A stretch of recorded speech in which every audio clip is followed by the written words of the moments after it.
Lokesh ఎమ్మెల్యేలందరితో interact అవ్వడానికి వాళ్ళ నియోజకవర్గంలో సమస్యలు, కూటమి పరంగా ఏమైనా ఎదురవుతున్నటువంటి ఇబ్బందులు, ఇట్లాంటి వాటిని సాల్వ్ చేయడానికి ఒక కీలకమైనటువంటి అడుగు వేశారు. అసెంబ్లీ సెషన్ జరిగినన్ని రోజులు రోజుకి 7 చొప్పున ఆయన వాళ్ళతో డిన్నర్ మీటింగ్, అంటే రాత్రిపూట్ల వాళ్ళతో కలిసి భోజనం చేస్తారు.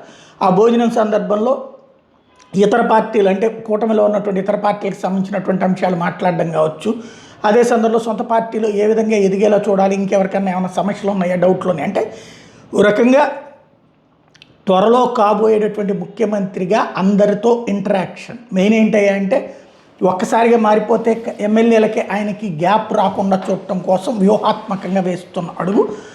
తద్వారా పూర్తి స్థాయి పట్టు పార్టీలో ఉన్నటువంటి కింద స్థాయి కార్యకర్తలతో మొన్న యోగాళం సందర్భంగా కుదిరింది. ఇప్పుడు డిన్నర్ మీటింగుల ద్వారా ఎమ్మెల్యేలందరితో ఇంటరాక్షన్, తద్వారా ఎమ్మెల్యేలందరికీ నేనే నాయకుడిని, ఎందుకంటే ఒక మంత్రిగా ఆయన చేయడం కాదు, కాబోయే ముఖ్యమంత్రిగా, కాబోయే తెలుగుదేశం అధ్యక్షుడిగా చేస్తున్నటువంటి మీటింగ్ అని చెప్పాలి.